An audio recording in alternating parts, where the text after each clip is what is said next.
Damos inicio a la entrevista de hoy de su programa Síntesis. Y hoy contamos con la presencia del licenciado Alejandro Fernández W., quien es analista financiero y amigo de este programa. Persona que siempre vamos a decir cada vez que nos acompaña que fue nuestro primer invitado cuando iniciamos Síntesis en esta etapa. Muchísimas gracias, Alejandro, por estar con nosotros hoy. Amigo y fundador. Y fundador del asunto.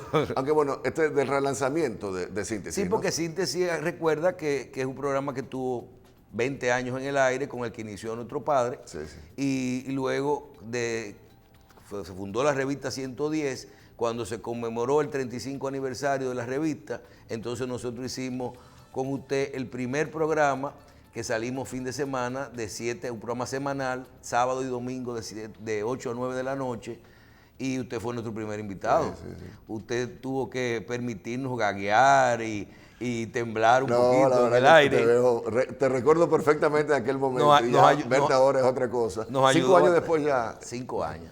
5 años. Yo creo que vamos, usted nos ha acompañado varias veces, pero realmente fue una experiencia que con una persona como usted, si no hubiera sido así, no hubiera sido posible. Quedó muy bien, quedó muy bien. Ahora, señores, el tiempo vuela, la verdad que uno tiene que aprovechar cada día porque el tiempo vuela. Creo que la segunda invitada fue Germania, nuestra amiga. Así mismo, sí, la querida Germania. Vamos a verificar eso. Aunque bien. Germania tú la has invitado más al programa que a mí. Pareciera que Germania tiene una sección fija. Lo que pasa es que hay que reconocer que el paralelo a la transición, al inicio de Síntesis, usted también relanzó todas las plataformas de Argentarium. Así fue, sí. Y Argentarium se convirtió, vinieron una plataforma de conferencias, otra de la parte de la radio, con una participación diaria. En el momento en el que iniciamos, usted solamente tenía la plataforma de análisis financiero y la parte de telenoticias. Así mismo era. Pero usted también entró en un proceso de expansión que yo creo que todo el mundo ve ya lo que la parte de la prensa en los periódicos y la participación diaria, que es un blog, inclusive con plataformas que he visto que han lanzado en los últimos años, que la gente puede hasta hacer análisis de sus comparaciones de productos financieros, ese tipo de cosas. ¿Sí? Entonces eso también provocó que en algunos momentos uno dijera que usted estuviera medio ocupado. Bien. Licenciado, gracias por estar con nosotros y vamos a tocar algunos temas de interés para la gente.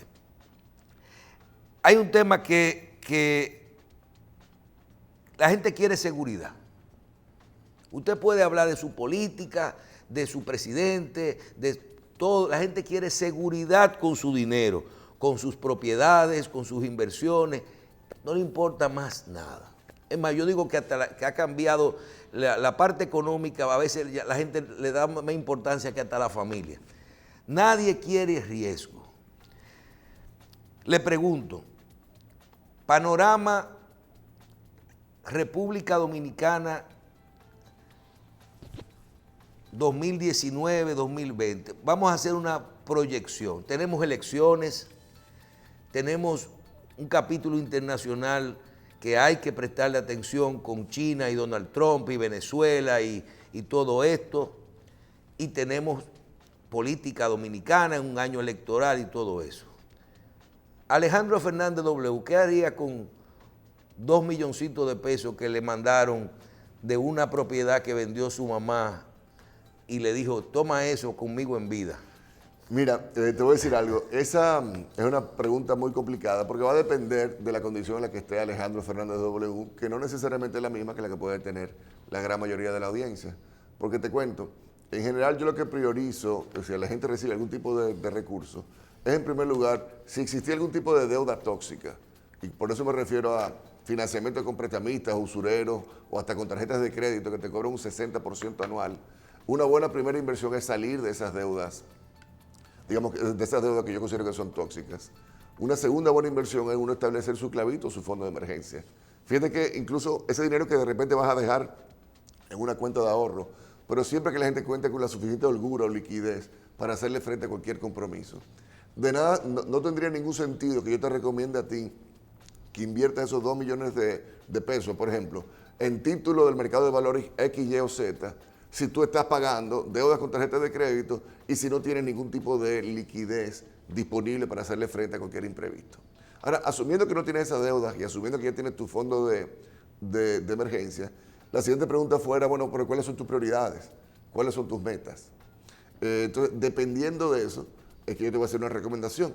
Porque, por ejemplo, si tú me dijeras, Alejandro, mi prioridad es, ir a un caso extremo, irme del país al Canadá a vivir en un año, probablemente yo te voy a sugerir que desde ahora vayas adquiriendo dólares canadienses y que vayas preparado, digamos, para esa... O si tú estás desempleado y quieres vivir de esa rentabilidad, de ese dinero. Bueno, ¿no? pues ya ahí sí fuera ya diferente, ¿no? Entonces yo te diría, bueno, vamos a ver qué alternativas tenemos.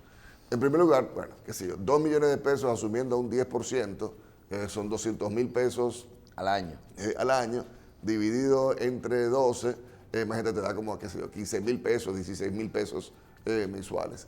¿Existe el rendimiento del 10, hasta del 10%? Sí. Hay algunos instrumentos digamos que de más largo plazo que se pudiesen considerar, que ahora mismo están pagando entre un 9,5% y un 10% por vía del mercado de valores. Ahora, otra recomendación, y debo decir que esto lo hago siempre, señores, no tiene que ver con el escenario que tú describes, que por cierto es un escenario bastante particular y que creo que vale la pena que profundicemos en torno a los retos del 2019 y 2020. Pero otra recomendación que yo siempre he dado es uno no poner todos los huevos en una sola canasta. Y esto implica, por ejemplo, tener una parte de tus inversiones, de tus ahorros en pesos dominicanos y otra parte en dólares. ¿Y en propiedades? ¿Qué tú opinas de los inmuebles?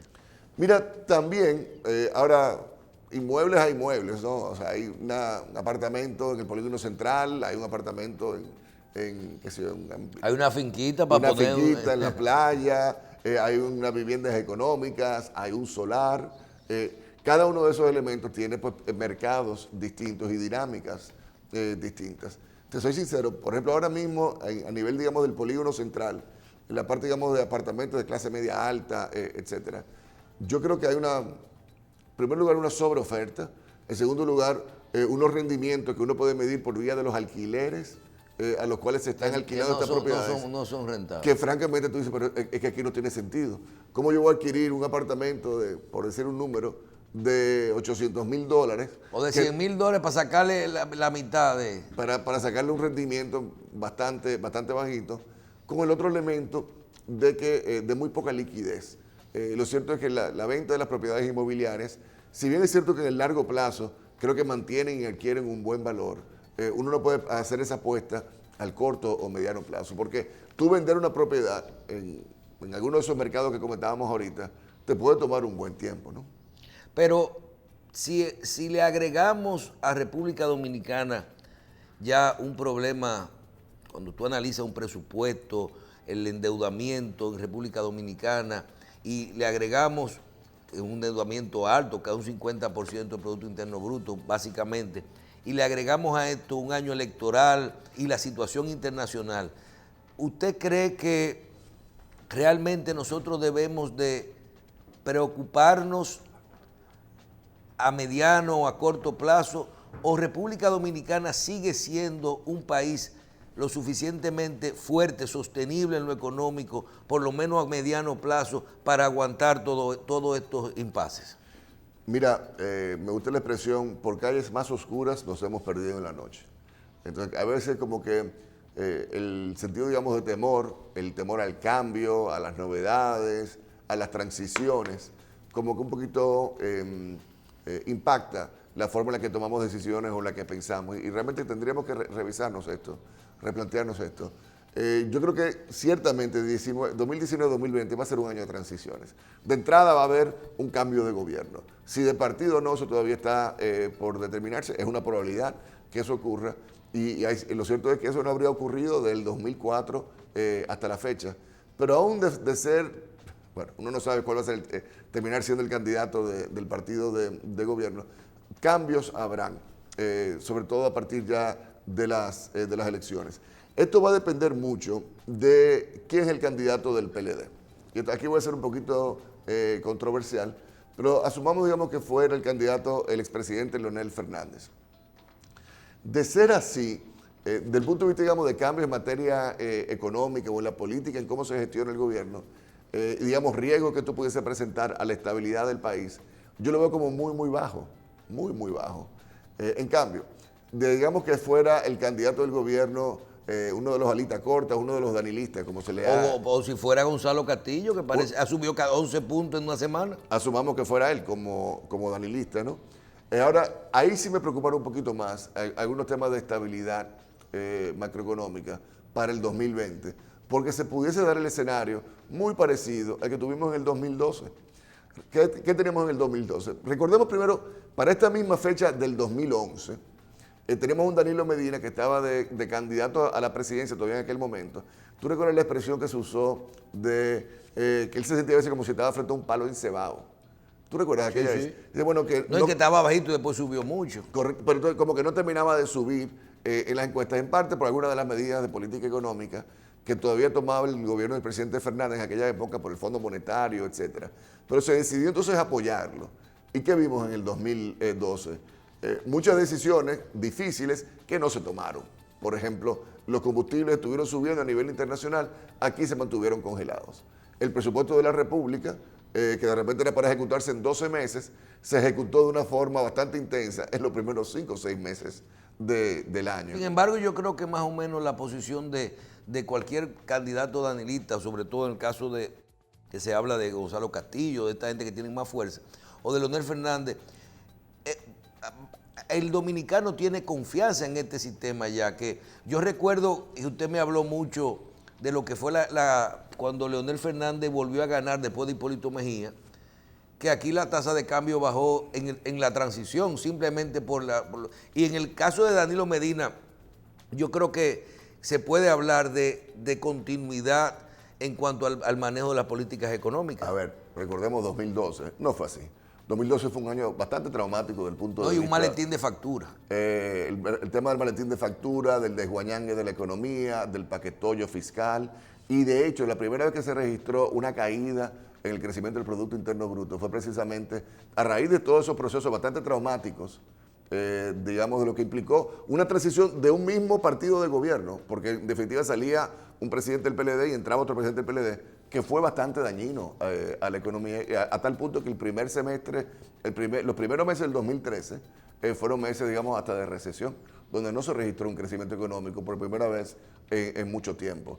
También pudiésemos hablar, si tú quieres, de la transición 2003-2004, pero más reciente está 2012, que a diferencia de la del 2003-2004, que fue un cambio de gobierno de partido, que fue saliendo de una crisis bancaria como la que todos recordamos, la del 2012 fue algo eminentemente político para asegurarse de la victoria de un candidato y efectivamente se logró. Ahora, lo que es irónico es que ahora, estando las situaciones al revés, donde el que está en Palacio es Danilo Medina, el que fuera el candidato fuera Leonel Fernández, todavía está por verse si se va a replicar el mismo tipo de apoyo que se le dio al candidato Medina en el 12 a un eventual, de ser el caso, candidato Leonel Fernández en el 20. Ahora, no me cabe la menor duda que si el candidato es Gonzalo Castillo, que va a recibir todo el apoyo del partido de gobierno, del gobierno ahora mismo. Y eso es algo que francamente, desde el punto de vista económico, me preocupa. Usted habla de que la gente puede invertir,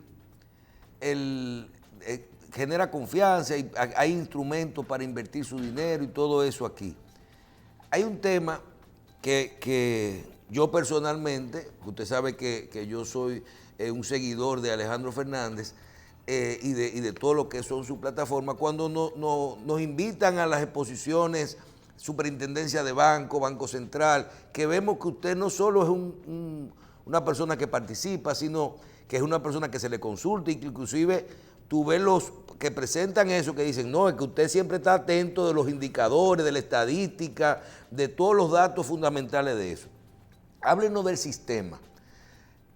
El sistema monetario y el sistema de supervisión bancaria, no hablemos de seguro, sí hablemos de supervisión bancaria y supervisión de otros, por ejemplo, el tema de las bolsas de valores, sí, del mercado de valores que ya está ahí, y de los fideicomisos, que son instrumentos nuevos que no necesariamente están supervisados solo por la superintendencia de bancos. ¿Es confiable en este momento? Mira, en mi opinión sí. Realmente el trabajo que se ha estado haciendo, precisamente a raíz de la crisis bancaria que comentabas ahorita, ya en los últimos, 15 años, el tiempo vuela. la verdad que nos debemos sentir extremadamente satisfechos y orgullosos de como una de las fortalezas de la economía dominicana y realmente un producto del esfuerzo de todos los dominicanos, tanto el sistema bancario como el sistema de mercado de valores que tenemos y también la estabilidad que se ha logrado mantener durante estos años es algo que es incuestionable. Siempre hay que enfocarse también, bueno, cómo podemos lograr la sostenibilidad de esto en el tiempo, pero sí, la verdad que uno se siente muy satisfecho, no lo puedo negar, con el trabajo que uno ha visto, por ejemplo, la parte del sistema bancario. La banca dominicana del 2002, cuando te pones a ver una banca que estaba bastante enferma, con lo que se llamarían muchos activos tóxicos, y lo vimos porque posteriormente, ¿verdad? Una parte importante, 3 de los bancos más importantes del país, tuvieron problemas en aquella época. Sin embargo, si tú miras desde entonces hasta el momento, 15 años, tú no has visto un problema, digamos, de un banco ni mediano, ni mucho menos grande, con ningún tipo de dificultad. Sí uno ha ido viendo un proceso de consolidación del sistema bancario. ¿A qué me refiero con esto? Bueno, que antes teníamos 18 asociaciones de ahorros y préstamos, ahora tenemos solamente 10. Antes teníamos, qué sé yo, 20 corporaciones de crédito, que eran las anteriores financieras. Ahora tenemos básicamente, creo que son unas 9. No, creo que son hasta menos ya, alrededor de unas 9 y demás. O sea, se ha ido consolidando, se ha ido concentrando también. Ese es un elemento que pudiese preocupar un poco, pero no tanto desde el punto de vista de la tranquilidad o de la estabilidad del sistema, sino desde el punto de vista de competitividad.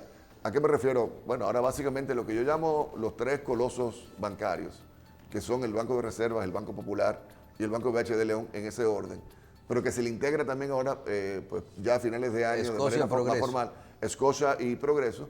Estás hablando de 4 entidades financieras que van a controlar el 80% del mercado.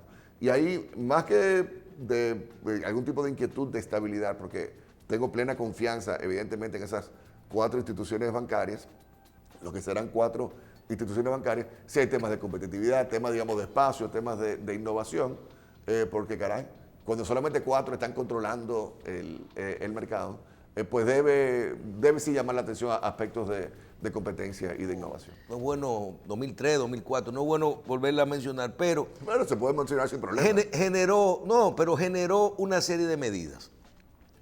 Creó, por un lado, a nivel de Banco Central, un déficit cuasi fiscal a la hora de devolver ese dinero a esos ahorrantes, dinero que se planificó eventualmente desmontarlo anualmente o si se decía que se pasaba al Ministerio de Hacienda. Así es.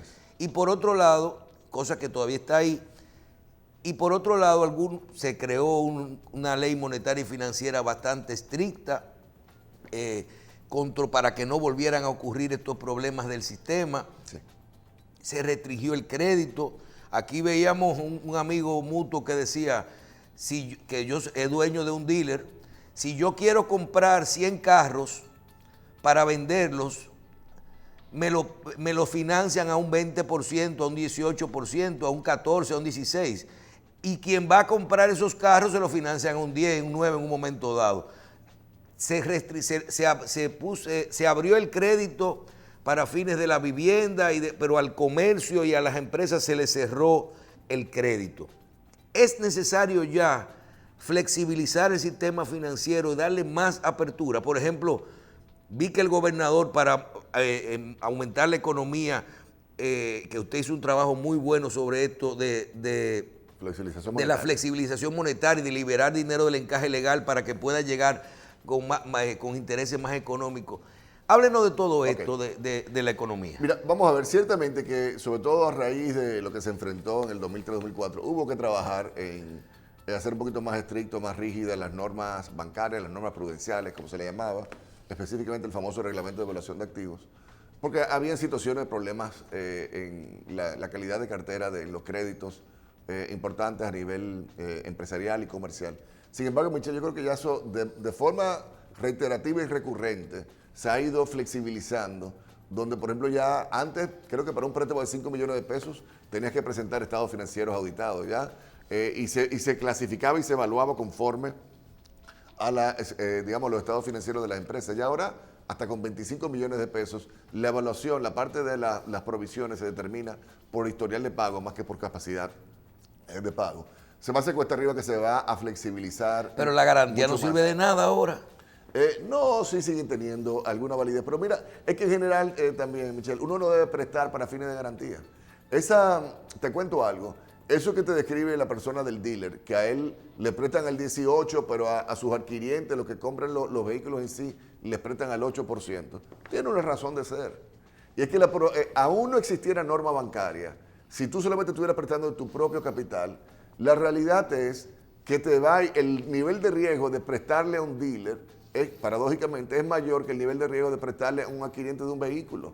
¿Y por qué? Porque el adquiriente del vehículo va a valorar ese vehículo como su activo, su patrimonio más importante, como su forma de hacer su trabajo del día a día. Si hay algún tipo de inconveniente, óyeme, y si se le prestó con la ley de venta condicionada, al día siguiente de la primera mora, tú puedes estar desmontando a esa persona y ya usando el vehículo y venderlo, que tiene alta liquidez en el mercado, y tú recuperar tu dinero.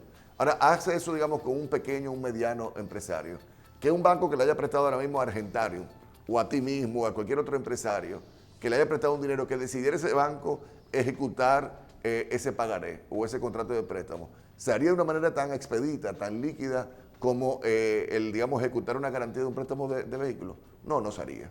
Y por tanto tiene un mayor nivel de riesgo. Ni hablarte de que las empresas tienen una volatilidad, tienen unos riesgos que son superiores al que típicamente puede enfrentar un individuo en sí. Entonces, yo no creo que del punto de vista, digamos, de mayores flexibilizaciones en materia normativa, podamos esperar gran cosa. Para responderte, el otro elemento ya de lo de la política monetaria es diferente a la política financiera, y ahí sí hemos estado viendo que desde mayo el Banco Central, pues primero hace una gran liberación de recursos de encaje legal, de más de 30.000 millones de pesos, viendo a ver cómo se puede reactivar. Lo hace 2 veces, pero también reduce la tasa de política monetaria. Lo hizo en junio y lo volvió a hacer en julio. Evidentemente porque sí tiene algunas preocupaciones en cuanto al nivel de actividad económica, en cuanto al nivel del desempeño económico del país en estos momentos. Y una forma de tú, digamos, estimularlo, de dinamizarlo, es por vía de una política monetaria más flexible. Uno ve que el Banco Central baja las tasas en 2 ocasiones. Tiene que ver, que veo que también hace un tiempo relativamente corto, el Estados Unidos, luego del debate republicano, también hizo una reducción de la tasa. Cuando ellos reducen, nosotros tenemos que reducir. Sí, básicamente estamos muy vinculados una economía con la otra.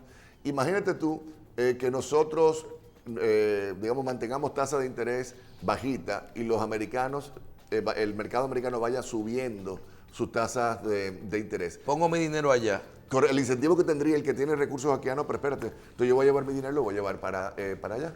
Pero también inversamente, si la economía, si los americanos la Reserva Federal de los Estados Unidos va disminuyendo su tasa de interés y nosotros la mantenemos igual, ¿qué pudiese estar pasando entonces? Que entonces el peso dominicano se fortalecería más de la cuenta y nos haríamos ligeramente menos competitivos. Y por tanto el Banco Central sí tiene que ir a hacer una coordinación entre la política monetaria nuestra y la de fuera. También hay otro impacto, y es que lo que tiene que ver con la parte del endeudamiento del mismo Estado dominicano. Recordemos que en la medida que se aumenta la tasa de interés en Estados Unidos, también cuando el Estado dominicano fuera a colocar los bonos soberanos, tenderíamos también a tener que pagar una mayor tasa de interés en los recursos que captemos de fuera del país. Nos beneficia, por tanto, si ellos bajan, porque se va a poder colocar, como en efecto ocurrió este año, con cierta facilidad, los bonos soberanos.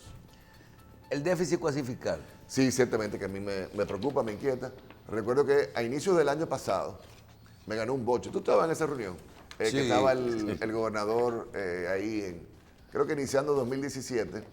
En nuestro país, para fortalecer el Banco Central, se estableció una ley de recapitalización del Banco Central, porque recordemos que ellos fueron los que tuvieron que asumir la parte de los pasivos bancarios durante la crisis bancaria, etcétera. Pero ¿qué pasa? Que ese plan de capitalización o de recapitalización solamente se llevó a cabo a medias, se ejecutó a medias, venció el plazo definitivo que era para finales del 2016, y entonces iniciando 2017, recuerdo haberle preguntado al gobernador, bueno, ¿y en qué estamos? Con lo de la extensión o el relanzamiento de la ley de recapitalización. Y él me dio un boche público, salió en la televisión, porque dice que estaba como que en el limbo aquello. Y él me dijo que no, que el que estaba en el limbo era yo. Me dijo así mismo. Así que me llevé mi boche. Pero lo cierto es que eso fue inicio de 2017. Oye, mira dónde estamos ya. Ahora estamos exactamente en el mismo sitio. Todavía no se ha planteado. ¿Quién lo manda a usted a estar preguntando lo que No, porque son cosas importantes, Claro. Michelle. Y fíjate que lamentablemente, no sé si es que todavía no se han puesto de acuerdo a nivel con el Ministerio de Hacienda o las programaciones de política fiscal, pero esto es una falta que tenemos. Bien, licenciado, aquí tengo en la mano el presupuesto ciudadano, que nosotros que no somos economistas ni nada de eso, lo recibimos todos los años y vemos que un año antes a mí me dicen las variables de un año. Y me dicen en ese año, en el 17, que en el 18 el crecimiento iba a ser estimarse en un 5%, la tasa de cambio de un 50 por 1, el barril de petróleo a 48 y la inflación un 4%. Se estima. En el año 2018, al final, yo recibo el presupuesto ciudadano 2019, año en el que estamos hoy por mitad, pero lo recibimos en el 18 al final. Se aprueba el presupuesto y se consideran unas variables para ajustar, para preparar este presupuesto. Y aquí podemos ver que en el 2019 nos dicen que el barril de petróleo se consideró a 62,90, veíamos que está en unos 54 el promedio, veíamos que el crecimiento es de un 5%, parece que este año con los problemas vamos a cerrar un 4.7, un 5, veremos. La inflación un 4% y un 52,18, estamos a un 50, 16, 19, sí, depende porque hay muchas teorías sobre esto, pero la tasa de cambio podría cerrar a un 52 según el presupuesto este año. Yo siempre digo, guerra avisada no mata soldados.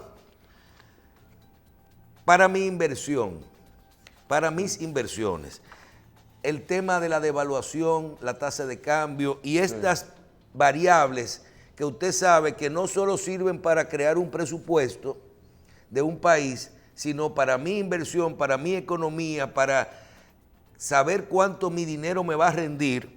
Usted habla del combustible, usted habla de la inflación, usted habla de la devaluación, sobre todo el tema del dólar.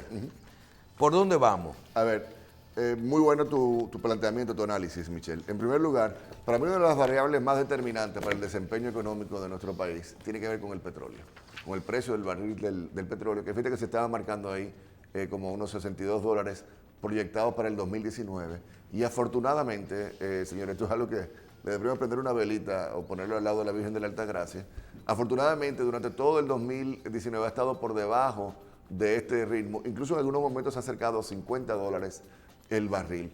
Y esto tiene el precio del barril, ¿no? Y esto tiene unas implicaciones muy favorables para que la economía dominicana pueda tener cierto alivio. Porque ¿qué es lo que ocurre con esto? Que vemos que la factura petrolera se disminuye, es una de las principales salidas de divisas del país, en primer lugar, pero también los precios tienden o a estabilizarse o a disminuir. En el caso de una familia clase media, hay una parte muy importante de nuestros recursos que se destina a la adquisición de gasolina, de combustible, ¿no? Entonces, ¿qué tú ves? Que si el petróleo, la gasolina va bajando, hay una holgura, una cierta flexibilidad en el presupuesto familiar. Me refiero sobre todo a la parte de la clase media, porque lamentablemente la gran mayoría de la población usa transporte público y uno no ve tales disminuciones en ese lado.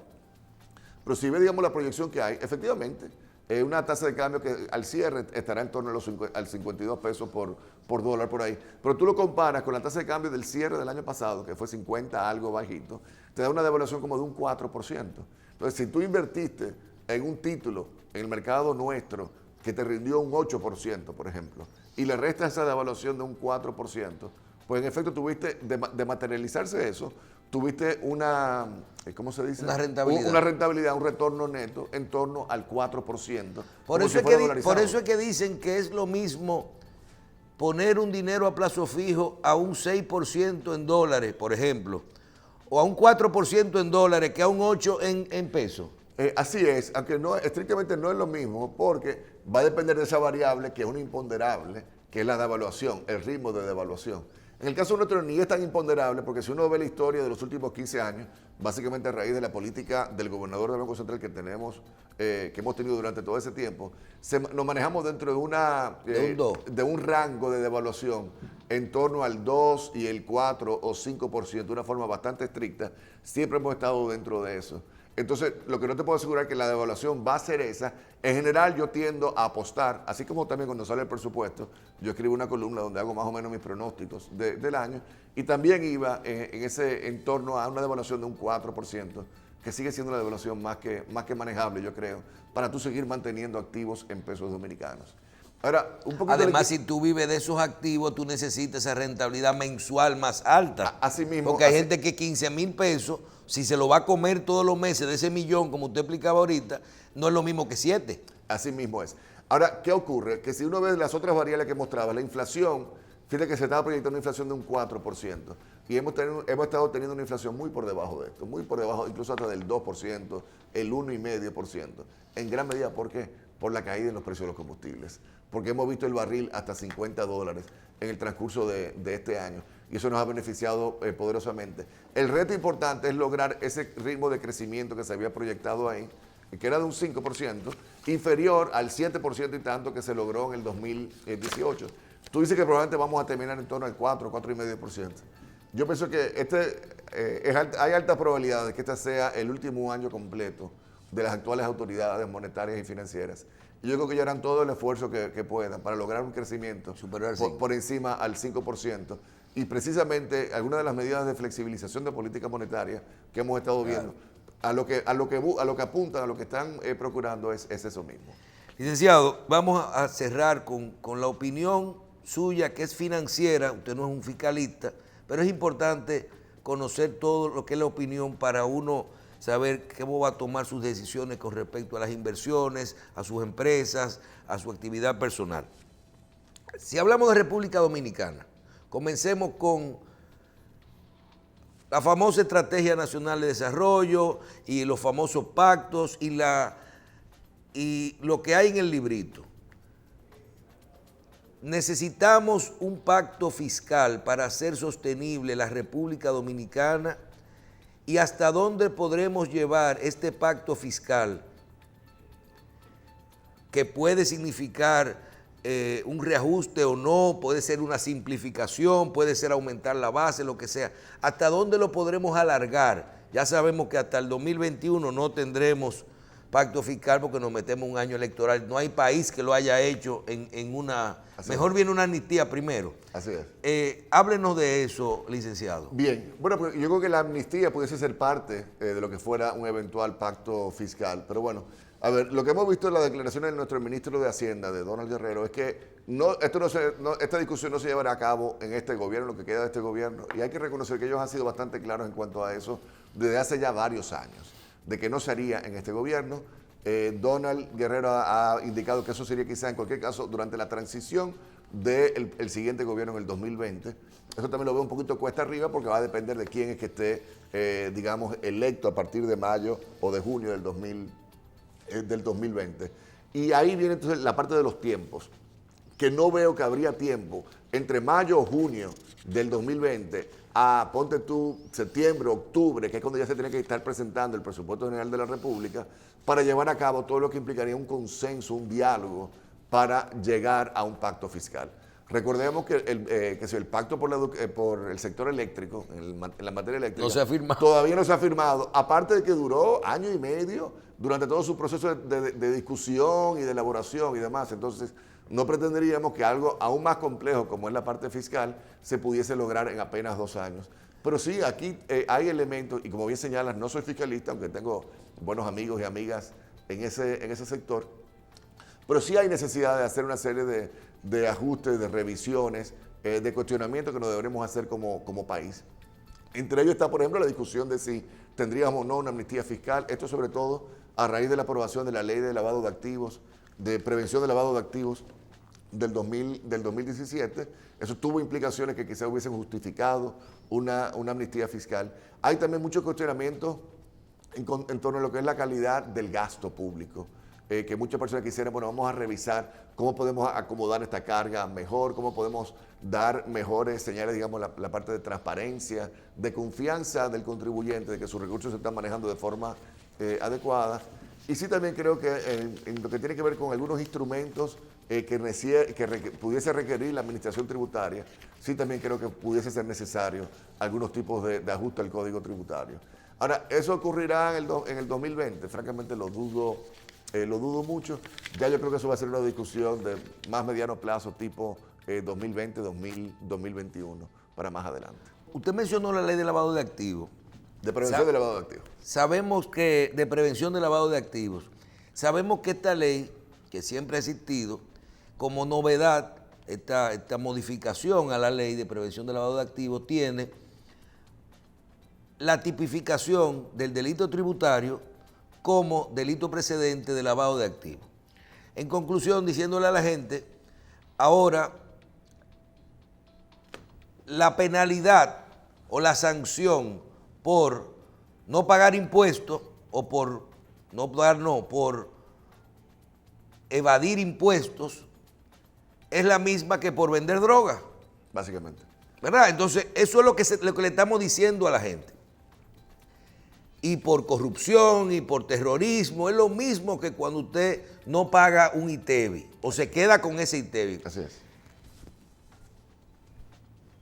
El gobierno ha hablado de la necesidad de una ley de sincerización de patrimonio, que vemos que se está aplicando la ley de lavado y no se acaba de terminar de promulgar o de aprobar entre todos los sectores la necesidad de una ley de sincerización de patrimonio que pueda o no conllevar algo de amnistía. Eso se está en veremos, pero ¿cómo tú aplicas, como usted, que no ha sido un ladrón, que tiene sus ahorros, que tal vez no declaró, que heredó, porque hay una práctica que usted sabe muy bien que las transiciones no se hacen de golpe?